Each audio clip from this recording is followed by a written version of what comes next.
हम सेशन को शुरू करते हैं। ठीक है जी।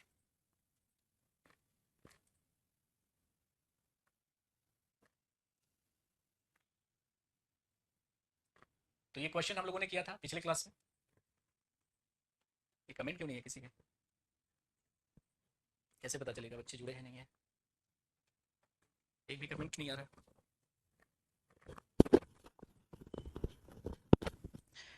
तो एक बार सभी लोग बताएं कि सब कुछ क्लियर है, तो आज के सेशन की शुरुआत की जाए। ये हमने क्वेश्चन किया था।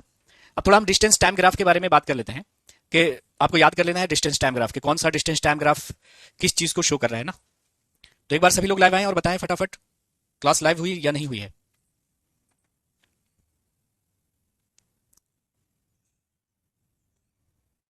कमेंट में अभी भी इशू है क्या? हाँ, अभी भी नहीं आ रही है? एक बार दिखाना क्लास खोल के।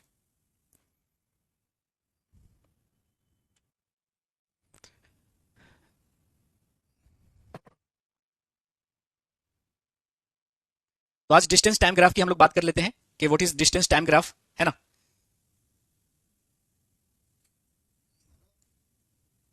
लाइव नहीं हुई।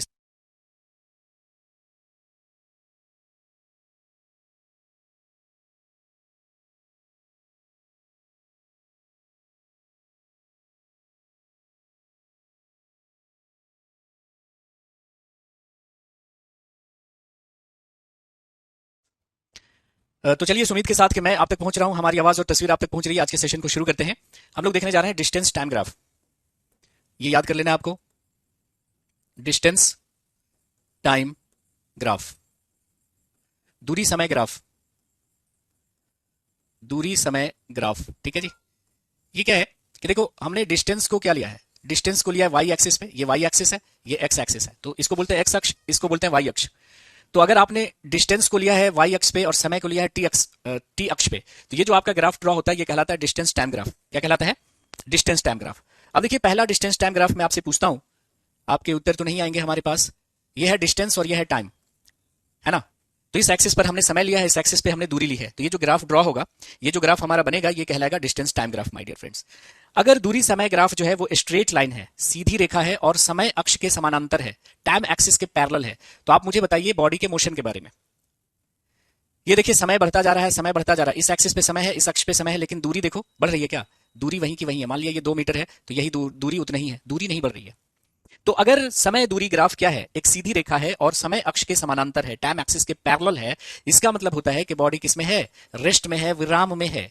बॉडी किसमें है? रेस्ट में है। इसको याद कर लीजिएगा, बहुत इंपॉर्टेंट ग्राफ है, हर बार एग्जाम्स में पूछा गया है कि अगर दूरी समय ग्राफ सीधी रेखा है और समय अक्ष के समानांतर है तो बॉडी रेस्ट में है। पूछेगा कैसे रेस्ट में है? तो समय बढ़ रहा है लेकिन ये दूरी नहीं बढ़ रही है, दूरी नहीं बढ़ रही है। ओके, अच्छा, दूसरा ग्राफ मैं आपको देता हूं। अगर दूरी समय ग्राफ जो है, अगेन स्ट्रेट लाइन है लेकिन ओरिजिन से पास कर रहा है, ओरिजिन से पास कर रहा है, सीधी रेखा है ऐसे, लेकिन ओरिजिन से पास कर रहा है, टाइम एक्सिस के पैरेलल नहीं है, तो जरा मोशन को बताइए कि कैसा मोशन होगा। बॉडी समान समय अंतराल में, देखो, समान दूरियां तय करेगी, समान समय अंतराल में समान दूरियां तय करेगी। मतलब अगर हम मोशन के बारे में बात करें कि भाई बॉडी का मोशन कैसा होगा, तो क्या बोलेंगे? Uniform motion. यूनिफॉर्म मोशन, एक समान गति, एक समान गति होगी, समान समय अंतराल में समान दूरियां तय कर रही है। तो अगर हम इस बॉडी की गति के बारे में बात करेंगे तो यूनिफॉर्म मोशन। और कैसा है मोशन? कैसा हो गया? यूनिफॉर्म मोशन, है ना। अगर मोशन की बात करेंगे तो यूनिफॉर्म मोशन। और वेलोसिटी क्या है? वेलोसिटी कांस्टेंट, एक ही चाल से चल रही होगी ना, वेलोसिटी कांस्टेंट है, मतलब नियत वेग से चल रही है, एक ही वेग से वस्तु चल रही है। इसका मतलब कि भाई एक्सीलरेशन जीरो होगा, एक्सीलरेशन का मान जीरो होगा, त्वरण का मान शून्य होगा। त्वरण क्या होता है? जब वेलोसिटी में चेंज होता है। निश्चित समय अंतराल में निश्चित दूरियां तय कर रही है, मतलब एक ही स्पीड से चल रही होगी तब ना। एक सेकंड में दो, एक सेकंड में 2 मीटर, अगले एक सेकंड में भी 2 मीटर, तभी ये ग्राफ ऐसा आएगा। तो अगर दूरी समय ग्राफ जो है, दूरी समय ग्राफ जो है वो स्ट्रेट लाइन है और ओरिजिन से पास कर रहा है, तो पूछेगा मोशन कैसा है, तो कहेगा सर यूनिफॉर्म मोशन। वेलोसिटी कैसी है, तो बोलिएगा कांस्टेंट है। और अगर एक्सीलरेशन पूछे तो बोलिएगा एक्सीलरेशन जीरो है, एक्सीलरेशन जीरो है। लेकिन देखिए, दूरी समय ग्राफ, दूरी समय ग्राफ आपका, ये दूरी समय ग्राफ ऐसा है, कर्व्ड है। दूरी समय ग्राफ या तो ऐसा है या फिर ऐसा है, यानी कर्व्ड है। ये दोनों ही किसको शो करते हैं? ये दोनों ही नॉन यूनिफॉर्म मोशन को शो करते हैं, नॉन यूनिफॉर्म मोशन को शो करते हैं, असमान गति को शो करते हैं। मतलब समान समय अंतराल में समान दूरियां तय नहीं हो रही है। लेकिन यहां पे देखिए क्या है, यहां पर क्या हो रहा है ना, यहां पे वेलोसिटी बढ़ रही है, यहाँ पे वेलोसिटी बढ़ रही है, समय के साथ स्पीड बढ़ रहा है, और यहाँ पे वेलोसिटी घट रही है, ठीक है। तो वेलोसिटी चाहे बढ़े या घटे क्या कहलाता है? Non uniform motion. Non uniform motion, इसको नोट कर लेना भाई, बहुत इंपॉर्टेंट ग्राफ है। तो ये तीसरा ग्राफ है और ये चौथा ग्राफ है। तो ग्राफ स्ट्रेट लाइन ना हो, कर्व्ड हो, चाहे ऐसा हो चाहे ऐसा हो, ये दोनों ही नॉन यूनिफॉर्म मोशन, असमान गति को बतला रहा है। लेकिन अगर ऐसा है तो समय के साथ देखो स्पीड बढ़ती चली जा रही है, यहां समय के साथ घटती चली जा रही है। तो नोट कर लो पहले इसको। ये वाला अक्सर पूछा जाता है, ये वाला ग्राफ कंफ्यूज करने वाला ग्राफ है, एनसीईआरटी में दिया हुआ है 6th क्लास में। तो अगर दूरी समय ग्राफ स्ट्रेट लाइन है और टाइम एक्सिस के पैरेलल है, बॉडी विराम में है, क्यों? समय बढ़ रहा है लेकिन दूरी वहीं पे अटकी हुई है। दूरी इधर बढ़ना चाहिए ना, इस एक्सिस पे दूरी है तो दूरी बढ़ नहीं रही है। दूरी समय ग्राफ ऐसा है, ओरिजिन से पास कर रहा है, तो मोशन यूनिफॉर्म मतलब वेलोसिटी कांस्टेंट मतलब एक्सीलरेशन 0। तो ये दो ग्राफ हो गया, नोट करेंगे इसको।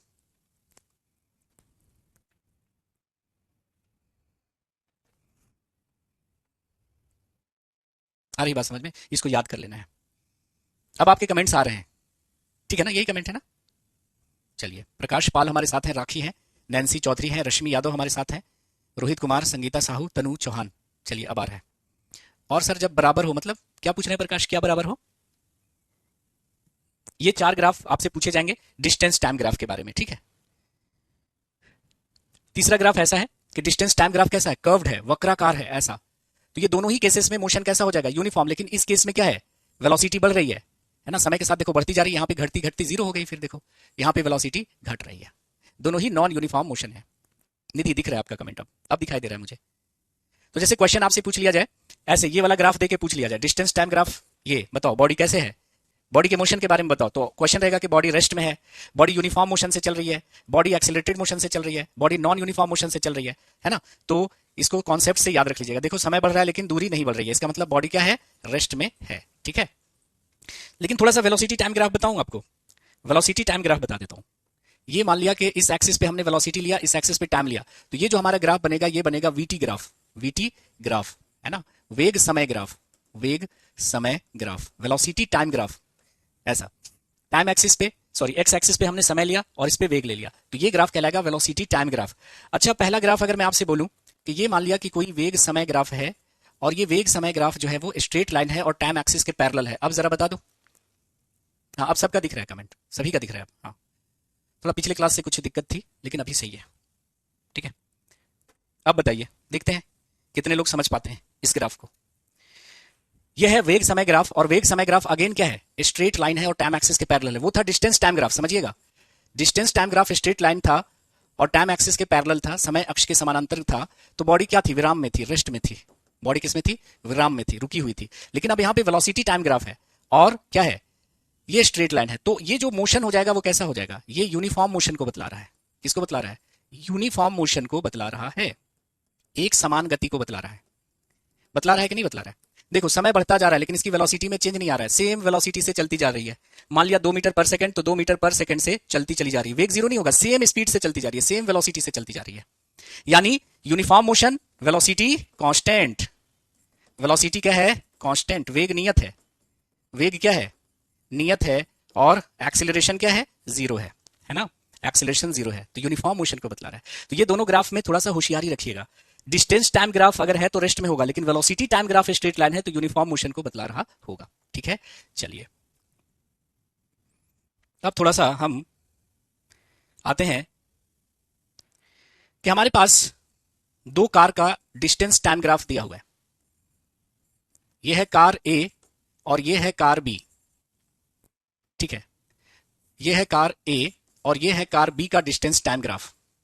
यहां पे क्या लिया आपने? समय लिया है, और यहां पे क्या लिया है आपने? दूरी लिया है। तो आप मुझे बताइए कि कौन सी कार ज्यादा वेग से चल रही है, किसकी स्पीड ज्यादा है? रिंकी, राधे राधे, कैसे हैं आप? हाँ, कांस्टेंट से चल रहा है, रुका नहीं, एक ही स्पीड से चलती चली जा रही है। हाँ यस, ये पकड़ना है, थोड़ा सा कंफ्यूजिंग रहता है ये। हमारे पास 2 कार का दूरी समय ग्राफ दिया हुआ है, कार ए और कार बी। आप मुझे बताओ कि कौन ज्यादा स्पीड से या वेलोसिटी से चल रहा है? बताइए। प्रतिभा, मोनिका, मुग्दल, रिंकी यादव, नैन्सी चौधरी, जितने लोग भी लाइव हैं, नरगिस चौहान हमारे साथ हैं, राहुल गौतम साहब हमारे साथ हैं, सभी का स्वागत है। आज हमारे पास कमेंट्स आ रहे हैं आपके, तो थोड़ा अच्छा लग रहा है। तो देखो, कोई एक निश्चित समय ले लो ना, ये कोई निश्चित समय, मान लिया 0 से आपने स्टार्ट किया था, 2 सेकंड पे समय हमने देखा, तो 2 सेकंड पे मान लिया कि किसी निश्चित समय पे इसको देखो, कार ए ने इतनी दूरी तय करी और कार बी ने कितनी दूरी तय करी? इतनी दूरी तय करी। नहीं समझ में आ रहा है? सेम टाइम इंटरवल पे, सेम समय पे इसने इतनी दूरी तय करी, इस एक्सिस पे दूरी है, और इस कार ने इतनी दूरी तय करी। इसका मतलब जो ज्यादा दूरी तय करेगा वो ज्यादा वेलोसिटी से जा रहा होगा, तो V B greater than V A. Velocity B की जो होगी वो ज्यादा होगी ए की वेलोसिटी से। आ रही है बात समझ में? तो दो कार का यहां पर डिस्टेंस टाइम ग्राफ दिया हुआ है, कार ए और कार बी, है ना? तो जो ग्राफ डिस्टेंस की तरफ झुका रहेगा ना, उसकी स्पीड ज्यादा होगी। क्लियर? कोई डाउट है क्या? चलिए, तो ये हम मोशन में बस इतनी बातों को देखेंगे। हमारा जो अगला जो टॉपिक होने वाला है, अगला जो टॉपिक होने वाला है वो होना है laws of motion, sorry circular motion भी थोड़ा सा देख लेते हैं, उसके बाद लॉज ऑफ मोशन वगैरह पे चलेंगे। तो ये हमने देखा motion in a straight line. अब थोड़ा सर्कुलर मोशन के बारे में हम लोग बात कर लेते हैं। सर्कुलर मोशन, वृत्तीय गति, वृत्तीय गति, वृत्तीय गति। वृत्तीय गति क्या है? सिंपल, जब कोई बॉडी ऐसे सीधा चलती है, ऐसे सीधे स्ट्रेट लाइन पे चलती है, तो इसके मोशन को हम क्या बोलते हैं? रेक्टिलिनियर मोशन, सरल रेखीय गति। लेकिन अगर कोई बॉडी किसी वृत्तीय पथ पे चल रही हो, सर्कुलर पाथ पे चल रही हो, ऐसे ऐसे ऐसे ऐसे ऐसे ऐसे, तो इसके मोशन को हम क्या बोलेंगे? सर्कुलर मोशन, वृत्तीय गति। तो वृत्तीय गति को हम कैसे डिफाइन करेंगे? When a body moves on a circular path, when a body moves on a circular path, then motion of the body said to be what? Circular motion. अगर कोई वस्तु वृत्तीय पथ पर गति करती है तो उस गति को हम क्या बोलेंगे? वृत्तीय गति कहेंगे, वृत्तीय गति कहेंगे। जैसे मैरी गो राउंड का बच्चे देखते हैं, इस तरह से खेलते हैं, उसका मोशन। उसके बाद अर्थ सन के चारों ओर घूम रहा है, सर्कुलर मोशन कहलाएगा। अब एक होता है यूनिफॉर्म सर्कुलर मोशन, है ना, एक समान वृत्तीय गति या समरूप वृत्तीय गति, समरूप वृत्तीय गति, ऐसे भी लिख देते हैं कभी कभी हिंदी में। देखो, यूनिफॉर्म सर्कुलर मोशन क्या है? कोई बॉडी वृत्तीय पथ पे चल रही है, नो डाउट चल रही है, लेकिन कांस्टेंट स्पीड से चल रही है, एक ही चाल से चल रही है। ये बॉडी चल रही है किसी वृत्तीय पथ पर, मतलब स्पीड इसकी क्या है? स्पीड कांस्टेंट है, चाल इसकी नियत है, स्थिर चाल से चल रही है, नियत या स्थिर चाल से चल रही है। यानी सपोज करें कि ये कोई वस्तु है, ये इस वृत्तीय पथ का चक्कर 1 मिनट में लगाता है, एक चक्कर, तो अगला एक चक्कर लगाने में भी उसे 1 ही मिनट लगेगा, अगला एक चक्कर लगाने में भी उसे 1 ही मिनट लगेगा, अगला एक चक्कर लगाने में भी 1 ही मिनट लगेगा। ऐसा कब संभव है? जब वो एक ही स्पीड से चल रही हो। So when a body moves on a circular path with constant speed, अगर कोई वस्तु किसी वृत्तीय पथ पर एक नियत चाल से चलती है, स्थिर चाल से चलती है, तो उसको क्या बोलेंगे? Uniform circular motion. यानी एक चक्कर पूरा करने में बराबर समय लग रहा है, एक चक्कर पूरा करने में 1 मिनट, अगला एक चक्कर पूरा करने में 1 minute, next one round complete करने में 1 minute. So this type of motion is known as what? Uniform circular motion. तो क्या लिखा है कि जब कोई वस्तु किसी वृत्तीय पथ पर एक समान चाल से गति करती है तो उसकी गति को समान वृत्तीय गति या समरूप वृत्तीय गति बोलेंगे। क्लियर? अच्छा, ये जो समरूप वृत्तीय गति है, समरूप वृत्तीय गति को हम त्वरित गति बोलते हैं। क्यों बोलते हैं? Uniform circular motion is an example of accelerated motion. क्यों? आप कहिएगा सर समरूप वृत्तीय गति को त्वरित गति क्यों कहेंगे आप? त्वरण का मतलब क्या होता है? वेलोसिटी में चेंज आना। यहां तो एक ही चाल से चल रही है, तो वेलोसिटी में तो चेंज आ नहीं रहा है। हाँ, वेलोसिटी के मैग्नीट्यूड में चेंज नहीं आ रहा है, लेकिन उसके दिशा में परिवर्तन हो रहा है। एक ही चाल से चल रहा है। बॉडी अगर यहां पे है तो उसकी दिशा इधर है, बॉडी अगर यहां पे है तो इसकी दिशा इधर है, बॉडी अगर इधर है तो इसकी दिशा इधर है, बॉडी अगर इधर है तो इसकी दिशा अलग है। वेलोसिटी का मैग्नीट्यूड सेम है, 1 मिनट, हर एक चक्कर करने में, कंप्लीट करने में 1 मिनट लग रहा है, लेकिन वेलोसिटी की दिशा चेंज हो रही है। हर पॉइंट पर दिशा चेंज हो रही है, दिशा चेंज हो रही है, वेलोसिटी की दिशा चेंज हो रही है, मतलब दिशा में परिवर्तन हो रहा है, वेलोसिटी में चेंज हो रहा है। वेलोसिटी का मैग्नीट्यूड तो सेम है, लेकिन वेलोसिटी की दिशा में चेंज होने के कारण वेलोसिटी में चेंज आ रहा है, और इसीलिए हम क्या कहते हैं? यूनिफॉर्म सर्कुलर मोशन को क्या कहते हैं? एक्सिलरेटेड मोशन कहते हैं। तो नोट करके यहां पे हमने पॉइंट लिखा है आपको, ये बहुत इंपॉर्टेंट पॉइंट है।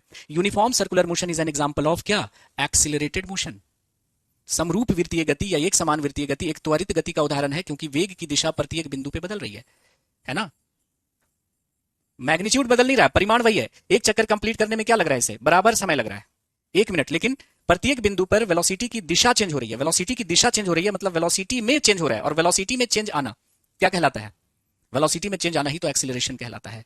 तो आपको याद रखना है कि समरूप वृत्तीय गति एक त्वरित गति का उदाहरण है, क्योंकि समरूप वृत्तीय गति में वेग का परिमाण तो नियत है, लेकिन वेग की जो दिशा है, दिशा में क्या है? परिवर्तन है। तो वेग की दिशा परिवर्तित हो रही है, इसका मतलब है वेग में परिवर्तन हो रहा है, और वेग में परिवर्तन ही एक्सीलरेशन कहलाता है। ठीक है, चलिए इसको याद रखेंगे। अब आते हैं सेंट्रीपिटल फोर्स, अभिकेंद्रीय बल, जिसको हम एफसी से डिनोट करेंगे। फिर लगता है आपके कमेंट्स रुक गए, 1 मिनट रिफ्रेश करता हूं।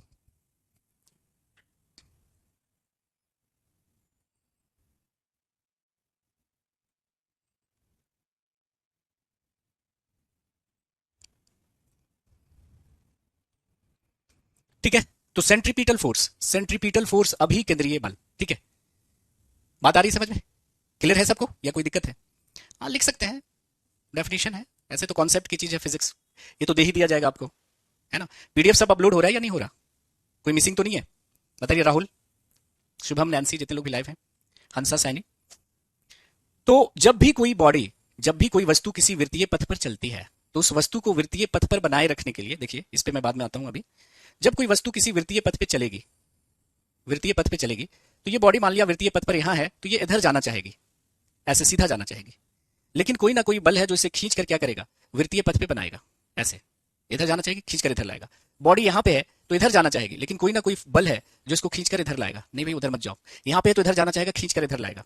बॉडी अगर यहां पे है तो इस तरफ को जाना चाहेगी, लेकिन कोई है बल जो इसको खींच कर वापस इसी वृत्तीय पथ पे बनाएगी। वस्तु यहां पे है तो ये सीधे चलना चाहेगी, लेकिन कोई ना कोई बल है जो इसे खींच कर इस वृत्तीय पथ पे बनाए रखेगी। तो वह बल जो किसी वस्तु को किसी वृत्तीय पथ पर बनाए रखने के लिए आवश्यक है, उस बल को हम क्या कहते हैं? एफसी कहते हैं। एफसी मतलब सेंट्रीपिटल फोर्स। क्या बोलते हैं? सेंट्रीपिटल फोर्स, अभिकेंद्रीय बल। बिना अभिकेंद्रीय बल के वस्तु जो है वो वृत्तीय पथ पर गति कर ही नहीं सकती, ऐसे सीधे निकल जाएगी। और इसका नाम सेंट्रीपिटल फोर्स क्यों रखा गया? क्योंकि ये हमेशा वृत्तीय पथ के केंद्र की ओर लगती है। बॉडी इधर जाना चाहेगी, खींच कर इधर लाएगा। बॉडी यहां पे है तो इधर जाना चाहेगी, खींच कर इधर लाएगा। बॉडी यहां पे इधर जाना चाहेगी, खींच कर इधर लाएगा। बॉडी यहां पे इधर जाना चाहेगी, खींच कर इधर लाएगा। ठीक है, तो चूंकि ये बल हमेशा सेंटर की तरफ लगती है, किधर? वृत्तीय पथ के केंद्र की ओर लगती है, इसीलिए इसको बोलते हैं सेंट्रीपिटल, सेंटर सीकिंग, सेंटर को खोजने वाला बल। और बिना सेंट्रीपिटल फोर्स के, बिना अभिकेंद्रीय बल के सर्कुलर मोशन यानी वृत्तीय गति संभव नहीं है। तो सेंट्रीपिटल फोर्स को आप कैसे डिफाइन करेंगे? कि वह बल जो किसी वस्तु को वृत्तीय पथ पर बनाए रखती है, जिसके बिना वृत्तीय गति संभव नहीं है, उस बल को हम क्या कहते हैं? अभिकेंद्रीय बल। क्या कहते हैं? अभिकेंद्रीय बल कहते हैं। तो इसको याद रख लेना है आपको। A centripetal force is a net force. क्या याद रखेंगे? Centripetal force is a net force that acts on an object to keep it moving along a circular path. जब कोई वस्तु किसी वृत्तीय पथ पर चलती है तो उस पर एक बल वृत्त के केंद्र की ओर लगता है। इस बल को अभिकेंद्रीय बल कहते हैं, और इस बल के बिना वस्तु वृत्ताकार पथ पर नहीं चल सकती। तो वह बल जो किसी वस्तु को वृत्ताकार मार्ग पर चलते रहने के लिए जरूरी होती है, उसको अभिकेंद्रीय बल कहते हैं। अभिकेंद्रीय बल क्यों? क्योंकि यह हमेशा वृत्तीय पथ के केंद्र की ओर लगती है ना, केंद्र की ओर लगती है।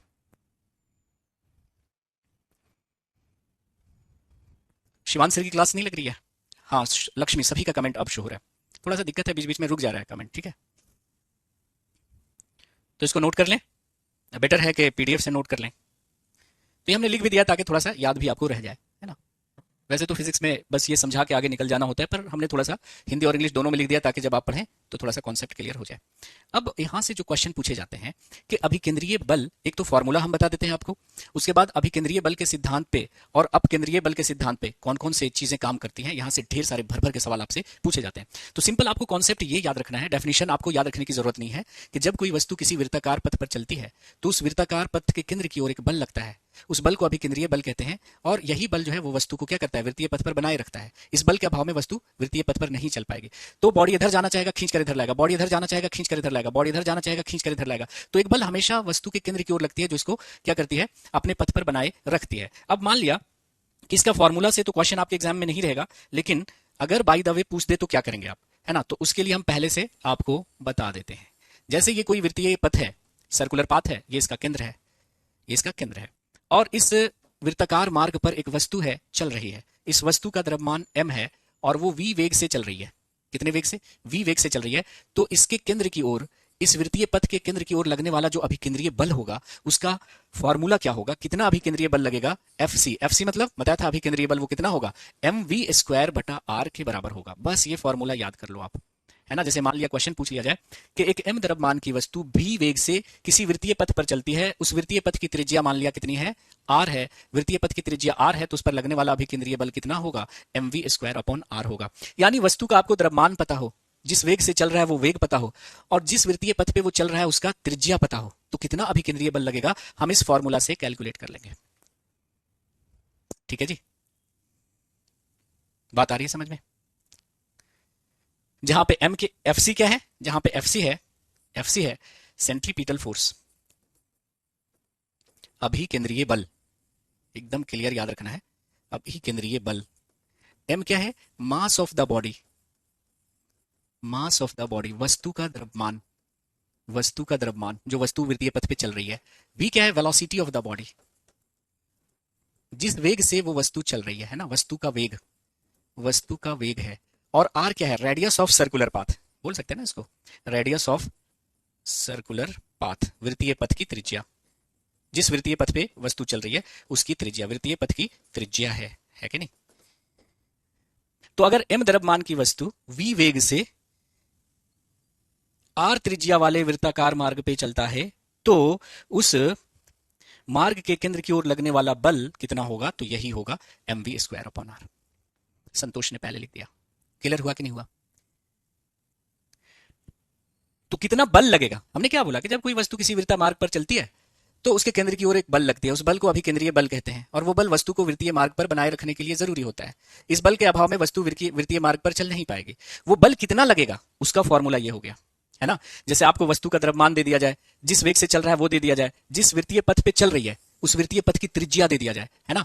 तो ये फॉर्मूला लगाकर कितना बल लग रहा है आप निकाल सकते हो। ठीक, निभा, समझ पाई। तो ये फॉर्मूला याद रखना है। जैसे क्वेश्चन हो सकता है निम्नलिखित में से कौन अभिकेंद्रीय बल का एक सूत्र है, तो जिस ऑप्शन में ये रहेगा वो सही उत्तर हो जाएगा। न्यूमेरिकल तो पूछेगा तो बड़ा आसान हो जाएगा, सबको बैठाकर उत्तर ले आना है अभिकेंद्रीय बल का। ठीक, अब एक होता है अपकेंद्रीय बल, एक होता है सेंट्रीफ्यूगल फोर्स, अपकेंद्रीय बल, जिसको हम एफजी से डिनोट करेंगे, एफजी से डिनोट करेंगे अपकेंद्रीय बल। देखिए ये क्या होती है, जैसा कि हम लोगों ने कहा कि अगर कोई वस्तु वृत्तीय पथ पर चल रही है तो उस वृत्तीय पथ के केंद्र की ओर एक बल लगता है, उस वृत्तीय पथ के केंद्र की ओर बल लगता है, जिसको हम क्या कहते हैं, एफसी। क्या कहते हैं, एफसी कहते हैं। तो ये वस्तु किसी वृत्तीय मार्ग पे चल रही है, तो ये वस्तु कहीं पर भी होगी तो इसके केंद्र की तरफ एक बल लगेगा, जिसको हम एफसी कहते हैं। लेकिन एफसी मतलब यहां पे हमने बोला सेंट्रीपिटल फोर्स। इस सेंट्रीपिटल फोर्स के इक्वल और अपोजिट फोर्स लगता है इस फोर्स को बैलेंस करने के लिए।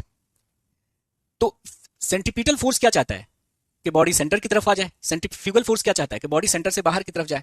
लेकिन ये एफसी और एफजी बराबर होते हैं लेकिन दिशा में विपरीत होते हैं, है ना। और इसीलिए बॉडी ऐसे चुपचाप से घूमती रहती है। ठीक है, चुपचाप से घूमती रहती है। तो FC is equal to FG. FC मतलब क्या है, सेंट्रीपिटल फोर्स, सेंट्रीपिटल फोर्स, अभिकेंद्रीय बल, अभिकेंद्रीय बल। और एफजी मतलब तो बता ही दिया है, सेंट्रीफ्यूगल फोर्स। तो सेंट्रीपिटल फोर्स के इक्वल और अपोजिट फोर्स लगता है, जिसको हम सेंट्रीफ्यूगल फोर्स कहते हैं।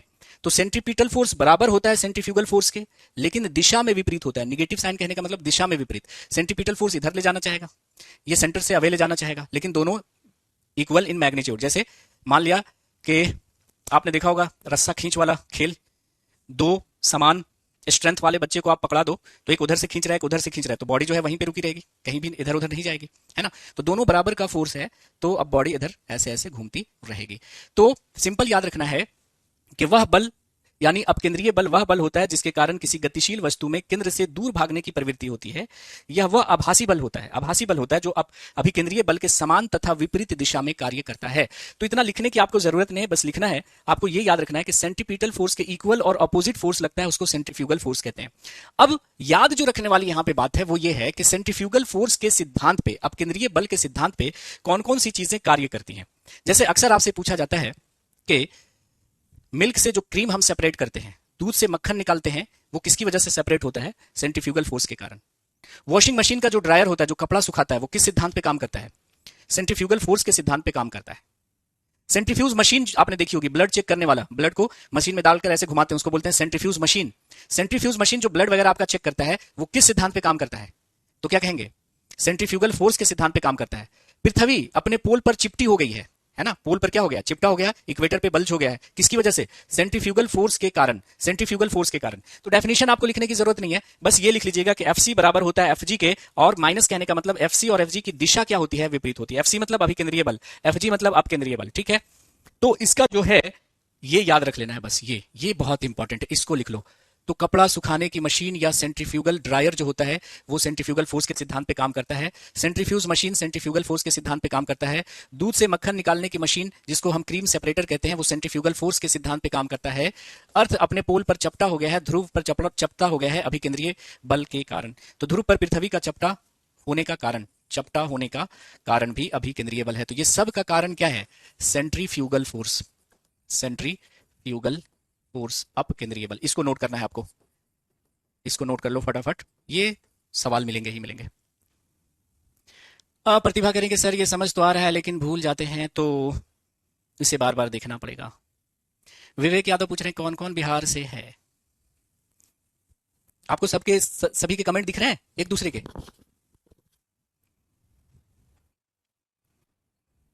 एनटीपीसी के लिए हाँ मैक्सिमम तो हो जाएगा कवर, लेकिन थोड़ा सा और पढ़ना पड़ेगा। सीजीएल के लिए हमारा जीएस स्पेशल आता है, जीएस स्पेशल आता है। बायोलॉजी में भी जीएस स्पेशल के बैचेस आते हैं, 4 से 5 महीने लगते हैं उनमें। नोट हो गया तो बता दो जरा, नोट हो गया? काजल करेंगे सर हो गया। पृथ्वी ऐसे हो गई है ना, हमारा पृथ्वी ऐसा नहीं है, परफेक्ट स्फीयर नहीं है, ऐसा नहीं है पृथ्वी। हमारी जो पृथ्वी ऐसे पोल पे ध्रुव पे ऐसे चपटा हो गया है, अंडाकार हो गया ऐसे, या पृथ्वी घूमती है ना तो सेंट्रीफ्यूगल फोर्स के कारण ये ऐसे फैल गई है, ऐसे नहीं ऐसा हो गया। नहीं यूपीएसआई के लिए तो ठीक है ये। चंचल कुमारी बिल्कुल आ रहा है आपका, नोट हो गया तो एक बार लिख दीजिएगा डन। अब आ जाइए घूर्णन गति। घूर्णन गति का मतलब क्या होता है? घूर्णन गति का मतलब होता है कि कोई वस्तु अपने अक्ष के परितः घूम रही है, अक्ष के परितः घूम रही है, किसी एक्सिस के अबाउट रोटेट कर रही है ऐसे ऐसे। जैसे मान लिया ये कोई लट्टू है, लट्टू नचते हुए देखा होगा आपने, इस तरह का लट्टू होता है, तो इसको जब आप नचाइएगा तो ये इस एक्सिस के अबाउट ही ऐसे घूमेगा, तो इस तरह के मोशन को हम रोटेशनल मोशन कहेंगे। अच्छा इस लट्टू पर एक मक्खी बैठ गई है या आप एक डॉट लगाते हो तो इसका जो मोशन होगा ये सर्कुलर मोशन कहलाएगा, है ना। जैसे ये फैन है, फैन का ब्लेड का मोशन क्या कहलाएगा? Rotational motion. लेकिन उस फैन के ब्लेड पर एक मक्खी बैठी हुई है तो उस मक्खी का मोशन क्या कहलाएगा? उस मक्खी का मोशन कहलाएगा सर्कुलर मोशन। बात आ रही समझ में? ये फैन का ब्लेड ऐसे ऐसे रोटेट कर रहा है, ये फैन है ना, फैन का ब्लेड ऐसे ऐसे रोटेट कर रहा है, तो फैन के ब्लेड का मोशन क्या कहलाएगा? Rotational motion. लेकिन उस पर एक मक्खी बैठी हुई है, उसका मोशन सर्कुलर मोशन होगा। ठीक है, तो इस दोनों में फर्क होना चाहिए कि जब कोई वस्तु अपने अक्ष के चारों ओर घूमती है तो उसकी गति को घूर्णन गति कहते हैं। बस इतना याद रखना, इसको याद रखने की आपको जरूरत नहीं है, इसको नहीं याद रखना है। तो rotational motion is the motion of a body about a fixed axis. जैसे पृथ्वी की सन के चारों ओर की जो गति है वो सर्कुलर मोशन कहलाएगा। ये सन के चारों ओर जो घूम रहा है ये सर्कुलर मोशन है, लेकिन पृथ्वी अपने एक्सिस पे भी घूम रही है, ये रोटेशनल मोशन कहलाएगा। ठीक है, तो सन के अराउंड जो घूमता है उसको रेवोल्यूशन बोलते हैं, और अपने अक्ष पे जो घूमती है उसको रोटेशन कहते हैं। सन के अराउंड जो घूम रहा है उसकी वजह से मौसम बदलते हैं, अक्ष पर जो घूम रहा है उसकी वजह से दिन रात होते हैं, दिन रात होते हैं। तो अगर कोई वस्तु किसी अक्ष के परितः घूम रही है, जैसे ये कोई वस्तु है और किसी अक्ष के परितः घूम रही है, और इस वस्तु का एक कण ले लो तो ये कण सर्कुलर मोशन कर रहा होगा, एक दूसरा कण यहां पे ले लो तो ये सर्कुलर मोशन कर रहा होगा, तो इस तरह के मोशन को हम क्या बोलते हैं? रोटेशनल मोशन बोलते हैं। वही बात यहां पे समझाई गई है कि ये कोई रिजिड बॉडी है, दृढ़ पिंड है, और ये एक्सिस के अबाउट घूम रही है, तो इसके मोशन को रोटेशनल मोशन बोलेंगे। और लेकिन इसके कण की जो गति होगी, एक कण मान लिया जिन कणों से मिलकर बना है, हर एक कण की जो गति होगी वो सर्कुलर मोशन कहलाएगी। आ रही है बात समझ में? थोड़ा सा कमेंट में दिक्कत है यार, क्या करें, आज 2-3 दिन से प्रॉब्लम हो रही है, थोड़ा सा मैनेज कर लीजिए, है ना। तो हाँ वो दिक्कत चल रही है, वो हो जाएगा। यहाँ पे सभी को सभी के कमेंट नहीं दिखते हैं, आपको सिर्फ अपने कमेंट दिखते हैं कैरियर पे, पर वो हो जाएगा, अभी थोड़ा सा दिक्कत है। मुझे कभी कभी आपके कमेंट्स रुक जा रहे हैं, फिर मुझे रिफ्रेश, अभी जाके मैंने रिफ्रेश किया, ठीक है, तो दिख रहा है। तो देखिए ये जो सन के चारों ओर हमारी पृथ्वी घूम रही है ना, ये कहलाएगी आपका सर्कुलर मोशन। लेकिन ये जो अर्थ अपने एक्सिस पे घूम रही है ये रोटेशन कहलाएगा। उदाहरण दे दो रोटेशनल मोशन का, जैसे ये जो झूले की गति होती है ये रोटेशनल मोशन है ना, अक्ष के अबाउट घूम रही है। तो बहुत सारा मैं दे देता हूं, रोटेशन ऑफ अर्थ, पृथ्वी का घूर्णन लिख देता हूं हिंदी में भी, पृथ्वी का घूर्णन, है ना। वाहन के पहियों की गति, वाहन के पहियों की गति, वाहन के पहियों की गति, चाहे वो साइकिल हो, कार हो, कोई भी हो, है ना। पंखों के ब्लेड की गति, हेलीकॉप्टर जो होता है, हेलीकॉप्टर का ये जो पंखा होता है उसको रोटर बोलते हैं, रोटर ब्लेड कहते हैं।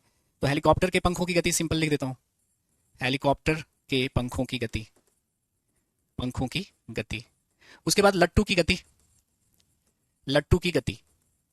उसके बाद घड़ी के सुइयों की गति, घड़ी के सुइयों की गति, घड़ी के सुइयों की गति। और ये देखिए ये झूला जो होता है बड़ा वाला, इसको फेरिस व्हील के नाम से जानते हैं, झूले की गति, झूले की गति। ये बड़ा वाला जो झूला होता है, जो आपने देखा होगा कोई मेला वगैरह लगता है तो उसमें ऐसे झूले लगाए जाते हैं, ठीक है।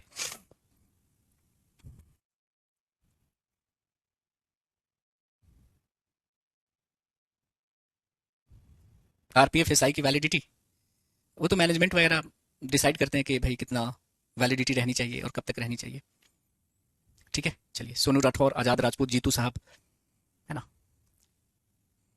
अच्छा लेट हो गया आज, चलिए कोई बात नहीं है।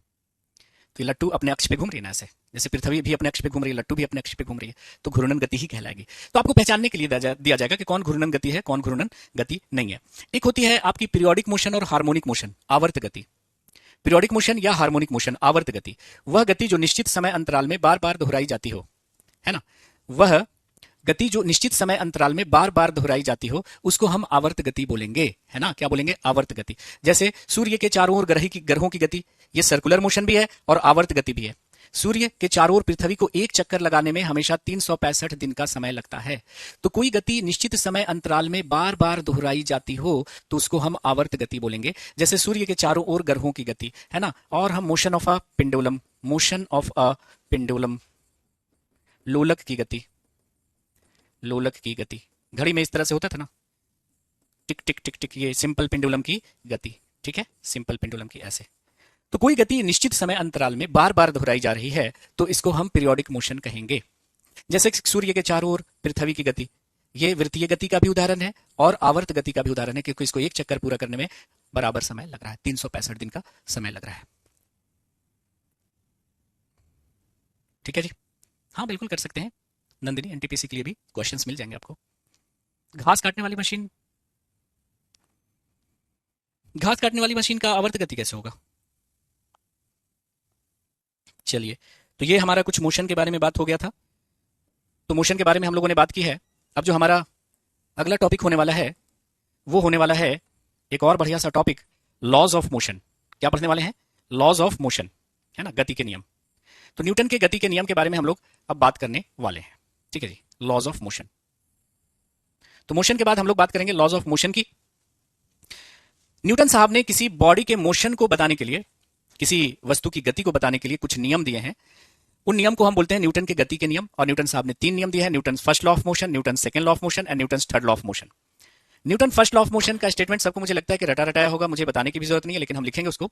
Newton first law of motion कहता है कि when a body is at rest remains at rest, and when a body is in motion continues to move in same direction with same velocity until and unless an external force is applied on it। ऐसा मैं नहीं कर रहा हूं, Newton साहब ने ऐसा बोला तो मुझे भी ऐसा बोलना पड़ रहा है कि कोई वस्तु स्थिर है तो स्थिर है रहेगी, रुकी है तो रुकी रहेगी, गतिमान है तो गतिमान रहेगी उसी वेग से उसी दिशा में। कब तक? जब तक उस पर कोई बाहरी बल ना लगाया जाए, जब तक कोई बाहरी बल ना लगाया जाए। तो ये न्यूटन का प्रथम नियम है, और न्यूटन के प्रथम नियम से हमें जड़त्व यानी इनर्शिया के बारे में पता चलता है, और हमें फोर्स के बारे में पता चलता है, बल की परिभाषा मिलती है।